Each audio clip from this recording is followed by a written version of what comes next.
Dandruff తో బాధపడుతున్నారా? ప్రిస్మస్ anti dandruff షాంపూతో మీ సమస్యకు శాశ్వత పరిష్కారం. నమస్తే శ్రీనివాస్ గారు. నమస్తే జయ గారు. శ్రీనివాస్ గారు, బలహీనంగా ఉన్నాం, ఓపిక లేదు, చాలా నిస్సత్తువుగా ఉంది. ఇలాంటి మాటలు యాజ్ ఏ డాక్టర్గా మీరు రెగ్యులర్గా వింటుంటారేమో బహుశా. అసలు వీటికి కారణాలు ఏంటండి? ఎందుకంటే తినే ఆహారం తింటూనే ఉంటాం, తీసుకునే పోషక విలువలు కానీ అవన్నీ చాలా జాగ్రత్తగా క్యాలిక్యులేటెడ్గా తీసుకునే వాళ్ళకు కూడా ఇలాంటి సమస్యని ఫేస్ చేస్తూ ఉంటారండి. చాలా అనీజీగా అనిపించేది, అంటే చెప్పే విధానంలో తేడా ఉంటుంది. అనీజీగా ఉందని, అసలు ఓపికే ఉండట్లేదు, ఏమీ చేయలేకపోతున్నామని. ఎందుకు ఈ ప్రాబ్లం ఫేస్ చేస్తామంటారు? సో జయ గారు, ఎక్కువ మంది ఫోన్ నాకు, నేను డాక్టర్ కాబట్టి నా దగ్గరకు వచ్చే ప్రధానమైనటువంటి అంటే చాలా కామన్ సిమ్టమ్ ఏంటంటే నాకు ఎనర్జీ లెవెల్స్ తక్కువగా ఉన్నాయి, వీక్నెస్గా ఉంది, నాకు నిస్సత్వ అంటారు, వీక్నెస్ అంటారు.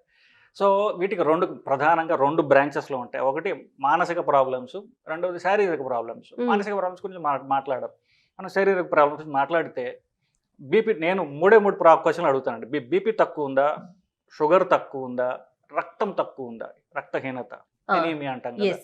ఈ మూడు ప్రధానమైన కారణాలు. బేసిక్లీ వాళ్ళకి నిజంగా అంటే మానసిక ఇష్యూస్ తీసేసి నిజంగా వాళ్ళకి వీక్నెస్ ఉంది అంటే ఈ మూడు కారణాల వల్లే ఉంటాయి బేసిక్లీ. సో మళ్ళీ చెప్తా, బీపీ తక్కువ ఉందా, షుగర్ తక్కువ ఉందా, రక్తం తక్కువ ఉన్నదా. సో ఈ మూడు కారణాలు వాళ్ళు కరెక్ట్ చేసుకోగలిగితే వాళ్ళకి ఈ ఫీలింగ్ ఆఫ్ వీక్నెస్ అనేది తగ్గుతుంది. బేసిక్లీ ఫీలింగ్ అంటే ఇప్పుడు ఫర్ ఎగ్జాంపుల్ బీపీ తక్కువ ఉందనుకోండి, బీపీ తక్కువ అంటే వాళ్ళకి ఎలా తెలుస్తుంది బీపీ ఎలా తక్కువ ఉందంటే వాళ్ళకి వీక్నెస్ లాగా, బాడీ వీక్నెస్. షుగర్ తక్కువ ఉందనుకోండి, లేదా షుగర్ ఎక్కువగా ఉన్నా కూడా రావచ్చు. అట్లా ఉందనుకోండి, షుగర్ రిలేటెడ్ ఇష్యూస్ ఉన్నా కూడా వాళ్ళకి వీక్నెస్ లాగా వస్తుంది. మూడవది కంటిన్యూస్గా వాళ్ళకి హిమోగ్లోబిన్ తక్కువ ఉంటే ఏం పని చేద్దామన్నా వాళ్ళకి బలం లేదు, నేను వీక్గా ఫీల్ అవుతున్నాను, ఇట్లాంటివి వస్తాయి. ఓకే అండి, ఇప్పుడు పైన చెప్పిన 3 రీజన్స్లో రెండింటిని మనం టెస్టుల ద్వారా తెలుసుకోవచ్చు. ఇక బ్లడ్ లెవెల్స్కి వచ్చేసరికి దాన్ని కూడా టెస్ట్కి వెళ్ళొచ్చు, కానీ ఒక్కొక్కరికి ఎలాంటి ఫీలింగ్ ఉంటుందంటే డాక్టర్ గారు, మనం ఫుడ్ బాగా తీసుకుంటున్నాం కదా, అయినా కూడా నేను ఎందుకు నిస్సత్తువుగా ఉంటున్నాను, ఎందుకు బలహీనంగా ఉంటున్నాను అనే ఆలోచన వస్తుంది కదా, దాన్ని మనం ఎలా చూసుకోవాలంటారు? ఇప్పుడు మీరు ఎక్కువ లేడీస్ రిలేటెడ్ ఛానల్స్లో ఎక్కువ చేస్తాం, ఇది ప్రధానంగా విమెన్కి రిలేటెడ్ ఇష్యూ అండి. వాళ్ళకు ఉండేటటువంటి మెన్స్ట్రల్ ప్రాబ్లమ్స్ వల్ల, వాటి వల్ల 100కి ఇది ఎగ్జారేషన్ కాకుండా 100కి 95-96% మంది ఆడవాళ్ళకి 10 గ్రాములు కూడా హిమోగ్లోబిన్ ఉండదు ఇండియాలో. సో ఐరన్ డెఫిషియన్సీ అనేవి, మనం రక్తహీనత ఎంత కామన్ అంటే, మీరు వచ్చిన ర్యాండమ్గా ఆడవాళ్ళు టెస్ట్ చేస్తే అందరికీ కూడా 10 అటు ఇటుగానే ఉంటుంది హిమోగ్లోబిన్. 12 నార్మల్. సో 12 గ్రాములు ఆడవాళ్ళ మగవాళ్ళలో 14 గ్రాములు ఉండాలి. సో 12 గ్రాములు ఉన్న ఆడవాళ్ళని చాలా అరుదుగా, అట్లీస్ట్ వాళ్ళ మెన్సెస్ అయిపోయిన తర్వాత చూస్తాం. ఈ మెన్సెస్ ఉన్న పీరియడ్స్లో చాలా మందికి 10, 9, 8 అట్లా ఉంటుంది. ఇంకా తక్కువ చాలాసార్లు చూసి 2, 3 కూడా చూశాను నేను. కానీ డాక్టర్ గారు, ఇప్పుడు పీరియడ్స్ అయిపోయిన తర్వాత మళ్ళీ బ్లడ్ లెవెల్స్ అనేవి పెరగవండి, ఆ పర్సంటేజ్ అనేది పెరగదా? ఇప్పుడు ఆ టైంలో తగ్గినా, బై బ్లీడింగ్ ద్వారా మనకి తగ్గినా కూడా అయిపోయిన ఒక 1 వీక్కి అట్లా అది ఇంప్రూవ్ అవడానికి అవకాశం ఉండదా? అవుతుందండి, కానీ ప్రాబ్లం ఏంటంటే కొన్ని ఏళ్ల తరబడి వీళ్ళు పరీక్ష చేసుకోరు. వాళ్ళకి అంటే మైల్డ్ వీక్నెస్ ఇట్లాంటి వాళ్ళు సహజంగా నాకు నార్మల్ కాబోలు అనుకుంటూ ఉంటారు. సో ఏళ్ల తరబడి అలాగా వాళ్ళకి తగ్గుతూ ఒక పాయింట్కి వచ్చేసరికి బాగా వీక్నెస్ వస్తుంది వాళ్ళకి. ఇంకా నా పనులు నేను చేసుకోలేకపోతున్నాను, ఆయాసం వస్తుంది, వీక్నెస్గా ఉంది.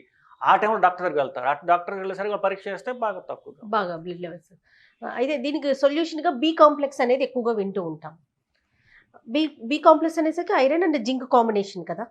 అంటే ఇప్పుడు హార్ట్ కంప్లైంట్ ఉండొచ్చు, లేకుంటే షుగర్ లెవెల్స్, బీపీ లెవెల్స్, లేకపోతే రక్తహీనత, వీటి వల్ల మనము వీక్గా అవుతాం అనుకుంటున్నాం కదా. బి కాంప్లెక్స్ అనేది ఎవరైనా వాడొచ్చా? సో ఇదండి, ఇప్పుడు ముఖ్యంగా మీరు ఏ మెడికల్ షాప్లో చూసినా, ఏ డాక్టర్ ప్రిస్క్రిప్షన్ చూసినా బి కాంప్లెక్స్ రాయకుండా ఏ డాక్టరు ఒక్క ప్రిస్క్రిప్షన్ కూడా రాయడు. బేసికలీ ఏ ప్రాబ్లం ఉన్నా పేషెంట్ వీక్నెస్ అనే చెప్తాడు. పేషెంట్ వీక్నెస్ అని చెప్పగానే బి కాంప్లెక్స్. సో మన వీధిలో ఉన్న ఆర్ఎంపీ దగ్గర నుంచి మీరు కార్పొరేట్ హాస్పిటల్లో ఉన్న డాక్టర్ దాకా అందరూ రాసేది బి కాంప్లెక్స్. ఇంతమందికి బి కాంప్లెక్స్ డెఫిషియన్సీ ఉంటుందా అనేది question basically. So one of the most abused tablets ఏంటంటే బి కాంప్లెక్స్. నిజం అంటే బి కాంప్లెక్స్ రక్తంలో తగ్గితే మీరు బి కాంప్లెక్స్ ఇవ్వాలి. మీరు రక్తహీనత ఉంటే మీరు ఐరన్ క్యాప్సూల్ ఇస్తారు కదా. ప్రాబ్లంకి సొల్యూషన్ అంటే ఏది తగ్గితే దాన్ని పెంచండి. బి కాంప్లెక్స్ తగ్గింది అని మీరు ప్రూవ్ చేయగలిగితే, రక్తంలో మీరు మెజర్ చేసి చెప్తే అప్పుడు మీరు బి కాంప్లెక్స్ ఇవ్వండి. సో అసలు పేషెంట్ వీక్నెస్ అనగానే బి కాంప్లెక్స్ రాసేయటం అనేది సర్వసాధారణం అయిపోయింది. మనం హైదరాబాదే కాదు, మీరు ఇక్కడ మొదలుపెట్టి మీరు పెరిఫరీ చిన్న పల్లెటూరు దాకా పోండి, అందరూ రాసే ట్యాబ్లెట్ బి కాంప్లెక్స్, అందరూ మింగే ట్యాబ్లెట్ బి కాంప్లెక్స్. వచ్చి అడుగుతారు, సార్ నాకు వీక్నెస్ ఉంది బి కాంప్లెక్స్ రాయండి అంటారు పేషెంట్లు. సో అంత సర్వసాధారణం అయిపోయింది. బేసికలీ మీకు బి కాంప్లెక్స్ తగ్గిందా లేదా మీకు తెలుసా, తెలియకుండా ఎందుకు వాడుతున్నారు అనేది ఇప్పుడు ఇష్యూ బేసికలీ.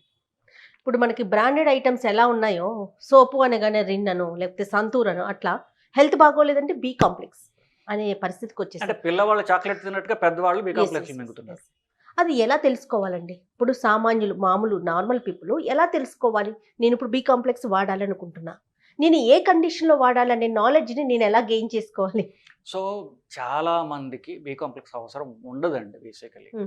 మోస్ట్ అంటే నార్మల్గా తినేటటువంటి ఫుడ్కి యాక్సెస్ ఉన్న వాళ్ళందరికీ కూడా, బేసిక్ పెరుగు మజ్జిగ తాగలేని వాళ్ళకి ఎవరికి కూడా చాలా మందికి బి కాంప్లెక్స్ అవసరం ఉండదు. ఓకే. సో అనవసరం లేకుండా మీరు ఎక్కువ తీసుకోవటం అనేది అది కామన్ ప్రాబ్లం అయిపోయింది బేసికలీ. సో ఇప్పుడు మీరు ప్రశ్నకి వస్తే ఎలా తెలుసుకోవాలి అన్నారు. సో ఇప్పుడు బి కాంప్లెక్స్ అనేది ఒక కాంప్లెక్స్ కదా, సో దాంట్లో 1 నుండి 12 వరకు నెంబర్లు ఉంటాయి, దానిలో 4 నెంబర్లు లేవు. సో 1 నుండి 12 దాకా మధ్యలో 4 నెంబర్లు లేకుండా 8 వైటమిన్స్ ఉంటాయి. 8 వైటమిన్స్ B1 B2 అలా రకరకాలు, B12 దాకా బేసికలీ. సో దీన్ని బి కాంప్లెక్స్ అన్నారు. వీటిలో ఒక్కొక్క డెఫిషియన్సీ వల్ల ఒక్కొక్క ప్రాబ్లం వస్తుంది. మామూలుగా హెల్తీ ఉండే వల్ల జనరల్గా ఉండదు.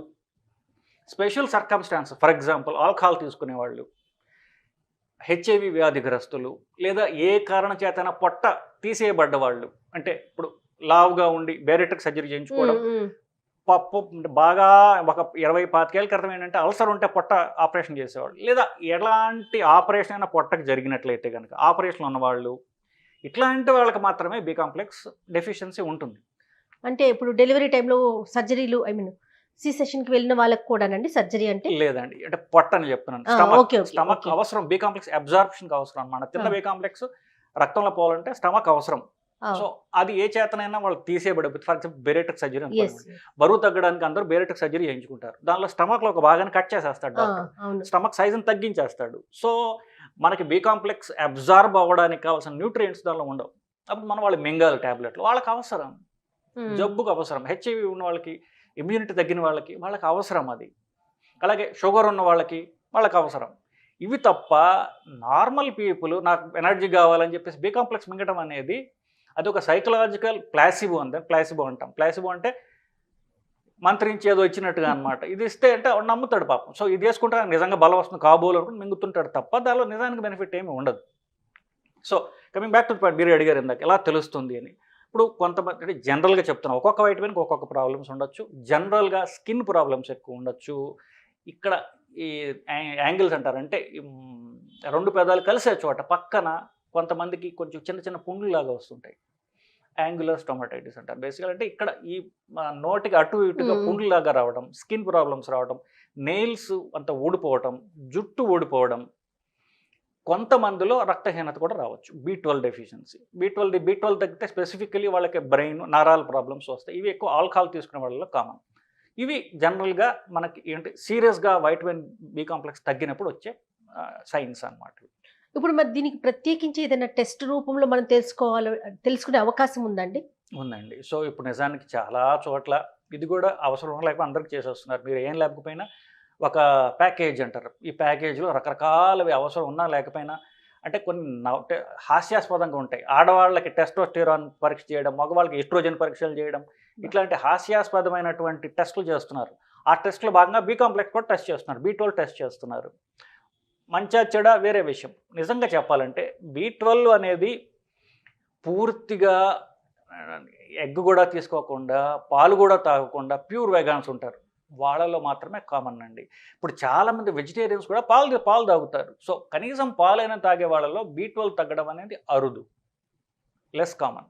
సో అలా కాకుండా మామూలు అట్లీస్ట్ పాలు కానీ యాక్సెస్ ఉన్న వాళ్ళల్లో చేసుకోవచ్చు. So coming back to the point, చాలా వరకు B12 మాత్రం ఆల్మోస్ట్ అన్ని ల్యాబ్స్లో టెస్ట్ చేస్తున్నారు బేసిక్లీ. ఇప్పుడు ఒక్కొక్క విటమిన్ తగ్గితే ఒక్కొక్క సమస్య వస్తుంది, కానీ కామన్గా ఒకేసారి మనం బి కాంప్లెక్స్ అనేది ఏ విటమిన్ లోపించినా కూడా ఏ సమస్య ఉన్నా బి కాంప్లెక్స్ వాడేస్తున్నాం. దీనివల్ల మనకి ఏదైనా నష్టం వస్తుందంటారా? సో అది అందరూ వాడుతున్నారు అంటే అర్థం ఏంటంటే, ఒక రకంగా బి కాంప్లెక్స్ అని వద్దాం. బి కాంప్లెక్స్ నీళ్ళలో బాగా కలుస్తుందండి. సో రక్తంలో వాటర్ శాతం ఎక్కువ ఉండడం వల్ల అది ఈజీగా కలిసిపోతుంది. కిడ్నీ కూడా దాన్ని బయటికి పంపించేస్తుంది. మీరు ఎంత ఎక్సెస్ వేసినా శరీరం తనకు కావాల్సిన తాను తీసుకొని మిగతా అది కిడ్నీల ద్వారా యూరిన్ ద్వారా బయటికి వెళ్ళిపోతుంది. అది హార్మ్లెస్. కాబట్టే ఇంత అబ్యూస్ చేసినా కూడా జబ్బులు రావట్లేదు మనకి. అంటే ఒక మోతాదు మించి బేసికలీ మరీ ఎక్కువైతే ప్రాబ్లమ్స్ రావచ్చు. బట్ ఇది ఎక్సెస్గా వాడటం వల్ల అంత హానికరం కాదు, కానీ ఉపయోగం కూడా లేదు. ఎట్లా అండి మరి దీనికి అంటే అవేర్నెస్ ఎలా క్రియేట్ చేయాలి? అవేర్నెస్ ఎలా క్రియేట్ చేయాలంటే బేసికలీ ఇప్పుడు సరే బి కాంప్లెక్స్ B12 అనేది పరీక్ష చేసుకుని చూసుకోండి ల్యాబ్లో. 200 అది దాని రేంజ్ ఉంటుంది. దానికి బేసికలీ 200 కంటే నంబర్ తక్కువ ఉంటేనే మీకు B12 తగ్గిందని లెక్క. వాళ్ళకి మాత్రమే ఇంజక్షన్లు కానీ అవసరం. చాలా మంది ఇంజక్షన్లు కూడా తీసుకుంటారు బేసికలీ. బి కాంప్లెక్స్ ఇంజక్షన్ ఏంటంటే నాకు న్యూరోబియాన్ ఇంజక్షన్లు, బి కాంప్లెక్స్ ఇంజక్షన్లు ఎర్రగా ఉంటాయి చూడటానికి కూడా. అది చూడటానికి ఏదో బలం వచ్చినట్టు అనిపిస్తుంది. నా వీక్నెస్ ఉంది పోతే డాక్టర్ పోటు పొడిచాడండి ఏంటంటే నాకు బాగా బలం వచ్చింది. ఇది పూర్తిగా వాళ్ళ మానసిక బలహీనలతో ఆడుకోవడం మాత్రమే. సో మీకు బి కాంప్లెక్స్ ఇంజక్షన్ అంటే బలం రాదండి, అన్లెస్ మీకు సివియర్ ప్రాబ్లమ్స్ లేకపోతే తప్ప. సో చెప్పినట్టుగా 200 కంటే B12 తక్కువ ఉంటే మాత్రమే మీకు బి కాంప్లెక్స్ B12 అవసరం, లేదంటే మీకు అవసరం లేదు. ఓకే, బి కాంప్లెక్స్ లో ఉన్న ప్రాపర్టీస్ మనం ఆహారం ద్వారా తీసుకోవాలంటే ఏవి ఎక్కువగా తీసుకోవాలండి? సో ఒకటే ఇది మంచి ప్రశ్న. బేసికలీ ఇప్పుడు ఇది కొత్తగా వచ్చినటువంటి ప్రాబ్లం. అంతకుముందు ఏంటంటే అన్నం తినేటప్పుడు దాన్ని అంత పాలిష్ చేసేవాళ్ళు కాదు, బ్రౌన్ రైస్ తినేవాళ్ళు. సో ఇప్పుడు పాలిష్ చేయడం వల్ల ఏమవుతుందంటే న్యాచురల్గా బియ్యం గింజ చుట్టూ ఉన్నటువంటి బ్రౌన్ లేయర్లో బి కాంప్లెక్స్ ఉంటుంది. అది తీసేయడం ద్వారా ఈ బి కాంప్లెక్స్ లేని తెల్ల బియ్యం తింటున్నారు చాలామంది. సో బ్రౌన్ రైస్ తినడం ఒకటి. రెండోది ఇప్పుడు పాలు మజ్జిగ అవడం ద్వారా ఒక బ్యాక్టీరియా వచ్చి లాక్టోబాసిల్లస్ అనేది పాలు మజ్జిగ చేస్తుంది. అది మనకి మంచి బ్యాక్టీరియా. సో దాంట్లో బి కాంప్లెక్స్ వస్తుంది. సో పాలు కంటే మజ్జిగ, పాలు ఇట్లాంటి ఎక్కువ తీసుకోవడంలో బి కాంప్లెక్స్ వస్తుంది. ఇది వెజిటేరియన్స్ వరకు చూద్దాం. ఇంకా వెజిటేరియన్స్కి ఇంకా కొన్ని అంటే లెగ్యూమ్స్ అంటే ఏంటంటే పప్పు దినుసులు ఒకటి, మష్రూమ్స్ తినగలిగితే మష్రూమ్స్, ఇవన్నీ గుడ్ వెజిటేరియన్ సోర్సెస్. ఇది తీసేసి all non vegetarian food is excellent source of B complex. అందులో వాళ్ళల్లో B complex deficiency extremely uncommon, దొరకదు మనకి. వెజిటేరియన్ ప్యూర్ వేగాన్స్లో మిల్క్ కూడా తాగినటువంటి వాళ్ళలో common. Milk plus any non veg manual products తీసుకునే వాళ్ళలో ఇది చాలా చాలా అరుదండి basically. So all non veg including eggs is an excellent source of B complex. Egg నుంచి అన్ని నాన్ వెజిటేరియన్ బి కాంప్లెక్స్ బాగా ఉంటుంది. తప్పకుండా. నాకు ఇప్పుడు ఒకటి అర్థమైంది ఏంటంటే ఏ చిన్న ఇష్యూ వచ్చినా బి కాంప్లెక్స్ ఇవ్వమని అడుగుతాం, ప్లస్ డాక్టర్స్ కొంతమంది ఇస్తున్నారు. ఒక అవేర్నెస్ క్రియేట్ చేసుకోవాలి మనం, మనకి నిజంగా బి కాంప్లెక్స్ లోపం ఉందా లేదా, ఎంతవరకు అవసరం అనేది. అదే ఆహారం ద్వారా మీరు చెప్పిన పదార్థాల ద్వారా తీసుకోగలిగితే వెల్ అండ్ గుడ్ కదా, ఒక టాబ్లెట్ రూపంలో తీసుకునే కన్నా. అంతే కదా సార్, ఇప్పుడు పిల్లలైనా పెద్దలైనా అంతే కదండి. సో పిల్లలకైతే ఇంకా తక్కువ కామన్. పెద్దవాళ్ళు ఏంటంటే ఈ వీక్నెస్ అని పిల్లలు చెప్పరు కదా, పెద్దవాళ్ళు చెప్తారు. ఎందుకంటే మోస్ట్లీ దేర్ సైకలాజికల్ ఇష్యూస్ ఉంటాయి. Psychological issues B complex prescribe చేస్తుంటారు. ఇంకొక మనం వార్న్ చేయాలి కొంతమందికి ఏంటంటే ఈ బి కాంప్లెక్స్లో B1 to 12 ఉంటాయని చెప్పాను కదా. B1కి చాలా మందికి అలర్జీస్ వస్తాయండి. సో వాళ్ళు టెస్ట్ చేసుకోకుండా బి కాంప్లెక్స్ ఇంజెక్షన్స్ పోయి మీరు ఎక్కడ పడితే అక్కడ తీసుకోవడం ద్వారా కొంతమందికి ఎలర్జీ ఉంటే మీకు సివియర్ అలర్జిక్ రియాక్షన్స్ కూడా రావచ్చు, ఎస్పెషల్లీ B1 అనే దానికి. సో మీకు అంత నాలెడ్జ్ లేకుండా ఇంకొకరిని సంప్రదించకుండా క్యాప్సూల్స్ మింగడం, ఇంజక్షన్లు తీసుకోవడం చాలా హానికరం కూడా. అవునండి. సో బి కాంప్లెక్స్ చాలా ఈజీగా మనకు దొరికేస్తుంది, మనందరికీ తెలిసిన డ్రగ్ కదా. సో రెగ్యులర్గా తీసేసుకుంటుంటారు. సో కొంతైనా అవేర్నెస్ క్రియేట్ చేయగలిగితే వెల్ అండ్ గుడ్ కదా. రైట్ అండి. Thank you so much doctor గారు. నమస్తే.